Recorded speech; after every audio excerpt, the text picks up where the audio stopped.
வணக்கம். எக்ஸிட் போல்ஸு நம்பக்கூடாதுன்றதுக்கு இது ஒரு நல்ல உதாரணம். எக்ஸிட் போல்ஸை மட்டும் குறை சொல்லி எந்த பிரயோஜனம் இல்லை. இந்த உலகத்தில் யாருமே ஏன் டிவிகே விஜயும் சரி, அவங்க கட்சிக்காரவங்களும் சரி, இவ்வளோ பெரிய வெற்றி பெறும்னு அவங்க கனவுல கூட நினச்சி பார்த்துருக்க மாட்டாங்க. அதுதான் இப்போ சில டைம் சொல்லுவாங்க, கடவுள் எதாவது கொடுக்குன்னு நினைச்சாருன்னா அதை எந்த மனிதனாலும் தடுக்க முடியாதுன்றதுக்கு இது ஒரு நல்ல உதாரணம். இது ஒரு பயங்கரமான சர்ப்ரைஸ். ஒன்றுமே புரியல எப்படி இப்படி நடந்துருச்சுன்னு. இப்போ நடந்துடுச்சு. விஜய் பெற்ற இந்த மாபெரும் இம்பாசிபிளான ஒரு விஷயத்த பாசிபிள் செஞ்சு ஒரு மிகப்பெரிய வரலாற்று ஹிஸ்டாரிக் விக்டரி பெற்றிருக்காரு. அது எப்படி அது பெற்றதுனால தமிழக அரசியல் எப்படி போகும் அப்படின்றத பற்றி இந்த பதிவு பார்ப்போம். பாஜக உடைய நிலைமை தமிழ்நாட்டில் அடுத்த தமிழ்நாட்டில் எப்படி இருக்கும், மற்ற மாநிலங்கள் பெற்ற வெற்றியை அடுத்து ஒரு பதிவாக போடுறேன். இதுல தமிழகத்துல விஜய் கட்சி டிவிகேவும் அதிமுக திமுக நிலைமை, அவர்கள் பெற்ற தோல்வியில் என்ன மக்கள் சொல்ல வர்றாங்க ஒரு சின்ன பார்வையா பார்ப்போம். கட்சி ஆரம்பிச்சு 2 வருஷத்துல இப்படி ஒரு வெற்றி பெற்றது விஜய் தான். ரெண்டாவது முதல்ல என்டிஆர் 1983 அவர் 6 மாசத்துல கட்சி ஆரம்பிச்சு வெற்றி பெற்றாரு. அவர் 43.5% ஓட்டு வாங்கினாரு. அவர் 2-3 சின்ன கட்சியோட கூட்டணி வச்சாரு. ஆனா விஜய் ஆரம்பிச்ச முதல் தேர்தலையே 34.9 ஆல்மோஸ்ட் 35% ஓட்டு வாங்கியிருக்காரு. எந்த ஒரு கூட்டணி இல்லாம தன்னிச்சையா 108 இடங்கள்ல ஜெயிச்சிருக்காரு. 108 இடங்களை ஜெயிச்சிருக்காரு. அதிமுக 51, திமுக 71 இடங்களும் வெற்றி பெற்றிருக்காங்க. டிவிகே பெற்ற ஓட்டுகள் எண்ணிக்கை 1,72,00,000 பேர். ஜஸ்ட் இமேஜின், ஒரு புதுசா ஒரு கட்சி ஆரம்பிச்சு 1,72,00,000 பேர் தமிழ்நாட்டில் ஓட்டு போட்டிருக்காங்க.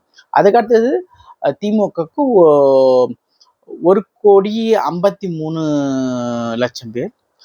அதிமுக கூட்டணிக்கு 1,30,00,000 பேர் ஓட்டு போட்டிருக்காங்க. இது எப்படி எந்த ஒரு ஃபிஜாலிஸ்டோ ஒரு பொலிட்டிக்கல் மண்டியோ நினைச்சு கூட பார்க்க முடியல. எல்லாரும் கிண்டல் பண்ணியிருந்தாங்க, இன்க்ளூடிங் மீ, நான் கூட தான். எப்படி ஒரு சின்ன ஸ்கூல் பசங்களை வச்சுக்கிட்டு கட்சி நடத்திக்கிட்டு அவர் எப்படி ஓட்டு வாங்குவாருன்னா, in fact that is what matter. அதுதான் ஒர்க் அவுட் ஆயிருக்குன்னு நான் நினைக்கிறேன். இந்த சின்ன பசங்க, ஸ்கூல் பசங்க எல்லாம் யார் ஓட்டு போட முடியுமோ அவங்க ஓட்டு போட்டிருக்காங்க. அவங்க வீட்டில் இருக்கிறவங்க, அவங்க சொந்தக்காரங்க, ஃபேமிலிஸ், ஃப்ரெண்ட்ஸ் எல்லாருக்குமே முடிஞ்ச அளவுக்கு கேன்வாஸ் பண்ணியிருக்காங்க. அதுல ஆல்மோஸ்ட் 80% சக்சீட் ஆயிருக்காங்க. அவங்க சொன்னதுனால அவங்க ஓட்டு போட்டிருக்காங்க. இதுதான் ஒரு என்ன சொல்றது, உண்மையான கேம்பெயின். இப்படிதான் கேன்வாஸ் பண்ணணும் ஓட்டிங்ன்றது. நீ பெரிய மேடை போட்டோ, மாநாடை போட்டோ, தெருவா போயோ, பெரிய ஷோ நடத்தியோ அப்படி பண்ணதோட இப்படிப்பட்ட விஷயங்கள்ல இருந்து இதை யாருமே கணிக்கவும் இல்லை, யாருமே சீரியஸாகவும் எடுத்துக்கொள்ள. அதனாலதான் எல்லாருக்கும் ஒரு அதிர்ச்சி. அதிமுகவும் சரி, திமுகவும் சரி, அவங்க தோத்ததை விட விஜய் ஜெயிச்சு முதலமைச்சர் ஆகுறது தான் எல்லாருக்கும் ஒரு பெரிய அதிர்ச்சி, இன்க்ளூடிங் மீ. என்னால இன்னும் நம்ப கூட முடியல. இந்த வெற்றி விஜய் விஜய்க்கு எப்படி கிடைச்சிருச்சு இந்த வெற்றி, மக்கள் ஓட்டு போட்டுட்டாங்க. ஆனா என்ன ஒண்ணுன்னா, ஃபுல் மெஜாரிட்டி இல்லை, இன்னும் ஒரு 10 இடங்கள் தேவைப்படுது. 10 சீட்டு, 9ல 10 சீட்டு தேவைப்படுது இப்போதைக்கு. இந்த 10 சீட்டை எப்படி மேனேஜ் பண்ணுவாங்க?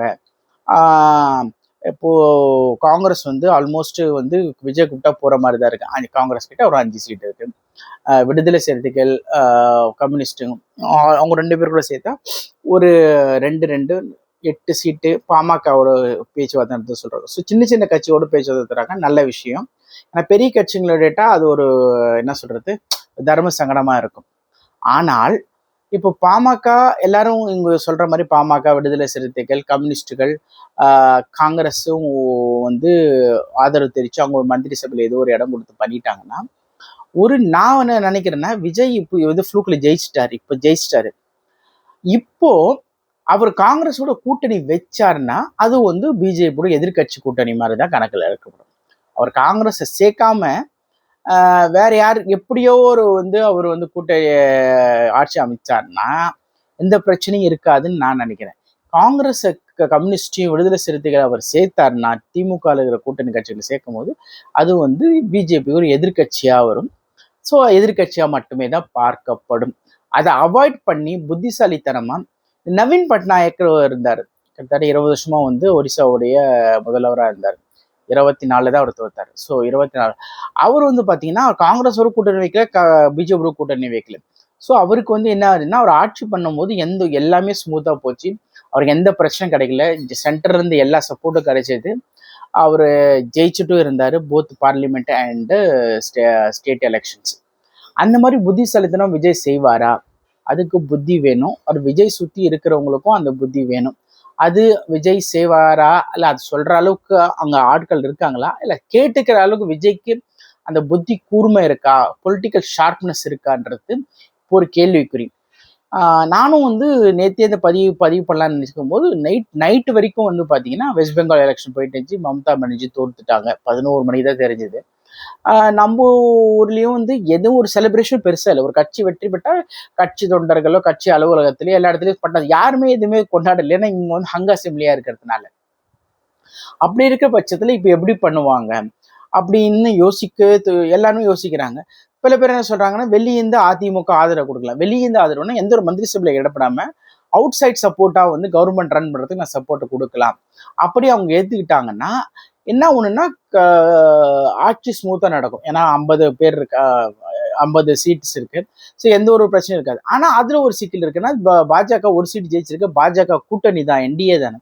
ஸோ என்டிஏவோட சப்போர்ட் வாங்கிட்டா இந்த சிறுபான்மை ஓட்டுகள் போயிடும் அப்படின்ற ஒரு மித்து இருக்கு இல்லையா?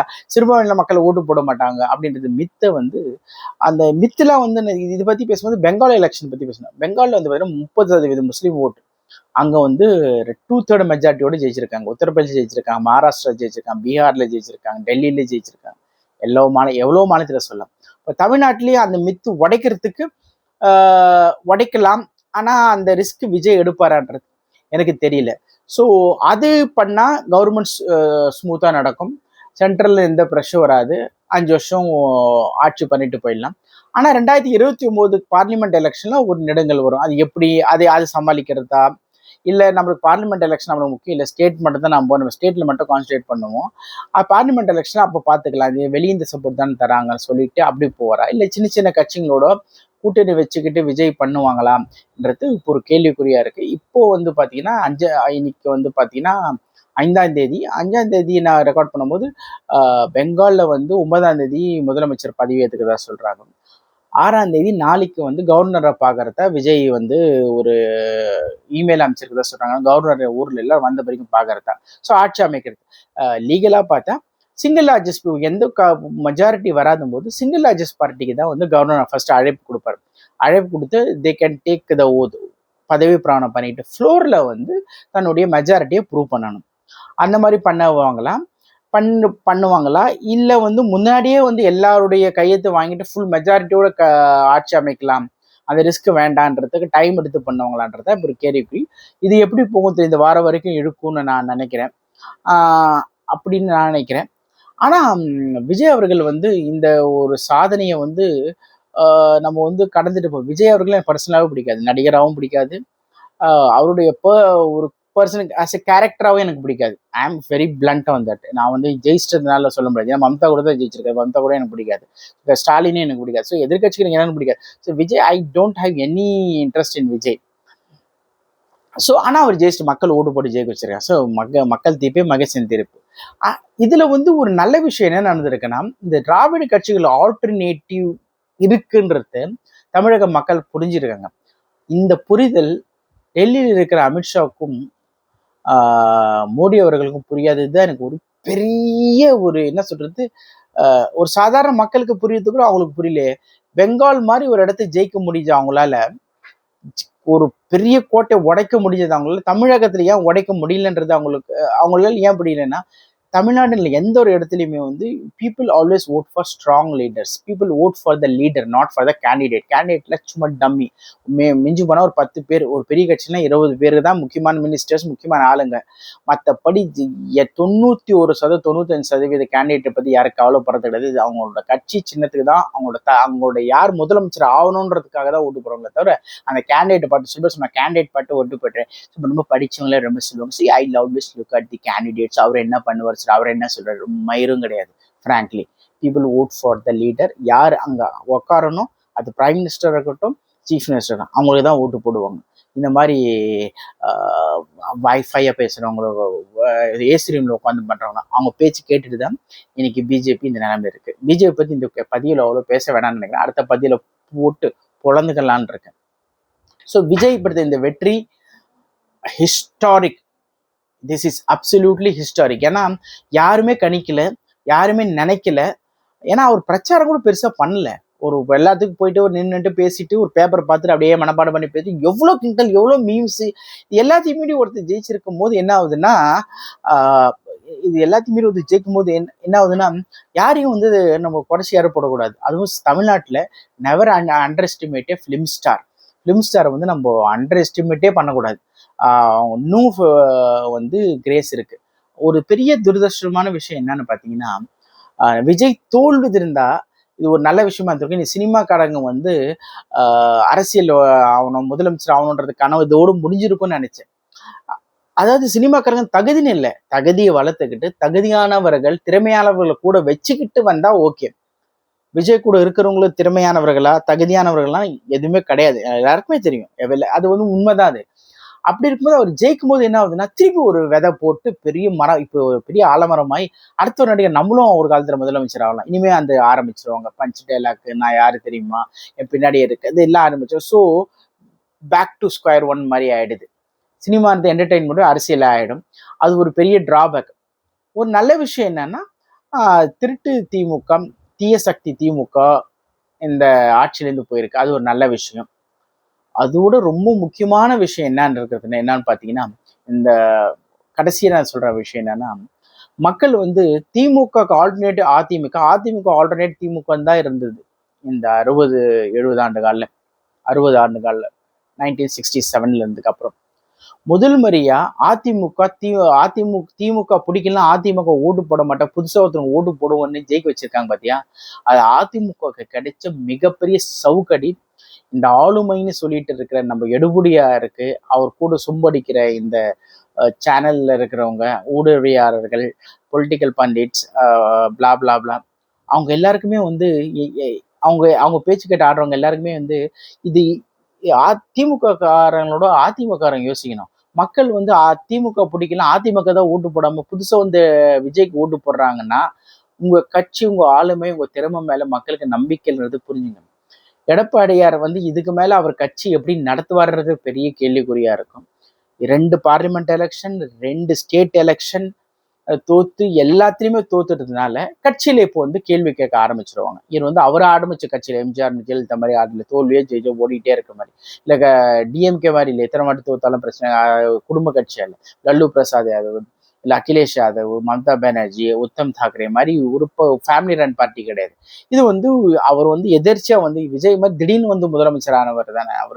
அவரை இது வரைக்கும் எந்த தேர்தலில் வெற்றி பெறாததுனால இப்ப கேள்விகள் ஆரம்பிக்கும், மிகப்பெரிய பிளவுகளை போகும். இல்லை எம்ஜிஆர் 1988 அப்புறம் அதிமுக 2ஆ உடைஞ்சது மாதிரி, ஜெயலலிதா அணி, ஜானகி அணி மாதிரி உடஞ்சி கட்சி திருப்பி ஒன்று சேருதா, இல்லை அப்படியே உடஞ்சி சுக்குள் நூறா போதான்றது அது எப்படின்றது இனி வரும் காலங்களில் பார்க்கணும். அது மட்டும் இல்லாம எல்லாரும் நினைச்சாங்க விஜய் டிவிக்கே வந்து திமுகவுடைய ஆன்டி கமெண்ட்ஸ் பிடிக்காத ஓட்டு மட்டும் தான் எடுக்கணும். அது மட்டும் இல்லை, அவங்க அதிமுகவோட ஓட்டு எடுத்திருக்காங்க, திமுக ஓட்டு இருக்காங்க, நாம் தமிழர் ஓட்டு எடுத்திருக்காங்க, காங்கிரஸோட ஓட்டு எடுத்திருக்காங்க, எல்லா கட்சியோட ஓட்டும் எடுத்திருக்காங்க. ஸோ யாரையும் பிளேம் பண்ண முடியாது. எல்லா கட்சியோட ஓட்டும் அவங்க எடுத்திருக்காங்க. ஃபர்ஸ்ட் டைம்ஸ் ஓட்டர்ஸ், ஃப்ராங்க்லி சொல்ல போனால் அது இம்மெச்சூர்டு, இந்த வேற லெவலில் இருக்கிறது ஜென் நெக்ஸ்ட், அறிவு கொஞ்சம் கம்மியாக இருக்கிறவங்க ஓட்டு போட்டவங்க, அதுக்காக ஓட்டு போட்டவங்க எல்லாரும் அறிவு இல்லாதன்னு சொல்லுவேன். நான் சொல்றது மெஜாரிட்டி ஆஃப் த பீப்புள். அவங்க எல்லாருமே விஜய்க்கு போட்டிருக்காங்க. எதுக்கு போட்டவங்க யாருக்கு தெரியல. இப்போ எப்படி இருக்குன்னா, ஒரு வீட்டில் ஒரு குழந்தை இருக்கு, ஒரு பையன் இருக்கான், ஒரு பொண்ணு இருக்கு, ஒரு 10 வயசு பையனுக்கு பெரிய பையன் இருக்கான், ஒரு 12 வயசு 12 வயசு ஆயிடுச்சு வச்சுக்கோங்க, ஹை ஸ்கூல் போகிறான். அவங்ககிட்ட வந்து அப்பா அம்மா வந்து இந்த அப்பா அவனுக்கு மாச சம்பளம் இதான் இதை கொடுத்துட்டோம், இந்த மாசத்துக்கு நீ நடத்து அப்படின்ற மாதிரி தமிழக மக்கள் வந்து விஜய் கிட்ட கொடுத்துருக்காங்க. நாட்டை தமிழக நடத்துன்னு அந்த குழந்தை எப்படி நடத்தும், அந்த குழந்தைக்கு என்ன தெரியுன்றது உங்களுக்கே தெரியும். இப்போ வந்து சாவி கொடுத்தாச்சு, இப்போ எப்படி ஒரு குடும்பம் நடத்துவார்ன்றதை பார்க்கணும். ஏன்னா குடும்பம் நடத்துறது சாதாரண விஷயம் இல்லை. எது வாங்கணும், எது வாங்கக்கூடாது, எது தள்ளி வைக்கணும், எது முக்கியம், எது இல்லைன்னு தெரிஞ்சு நடத்தணும். காசு எப்படி சேவ் பண்ணணும், காசு எதுக்கு தேவைப்படும் அப்படின்னு. விஜய் விட்டு அறிவிப்புகள், இலவசங்களை பார்க்கும்போது நிறைய விஷயங்கள் பண்ண முடியாது. ஒரு விஷயம் பண்ணலாம். இந்த 2500 பெண்களுக்கு கொடுக்கறது கொடுக்கலாம். ஏன்னா 2000 சொன்னாங்க, 500 எக்ஸ்ட்ரா போட்டு கொடுக்கலாம். அது வந்து சாத்தியமா இருக்குது. பட் இந்த 6 சிலிண்டர் கொடுக்கலாம். நார்த் இந்தியாவில் வந்து பிஜேபி கவர்மெண்ட் கொடுக்குது 3 சிலிண்டர் கொடுக்குறாங்க. ஹோலி, தீபாவளி, இன்னொரு பண்டிகைக்கு 3 சிலிண்டர் ஃப்ரீயாக தராங்க. ஸோ அது பாசிபிளாக இருந்தது. பட் இப்போ இருக்கிற சுச்சுவேஷன், இந்த வார் சுச்சுவேஷனில், இந்த ஈரான் மிடில் ஈஸ்ட்ல இருக்கிற வார் சுச்சுவேஷனில் ஏற்கனவே கேஸ் டிமாண்டாக இருக்குது.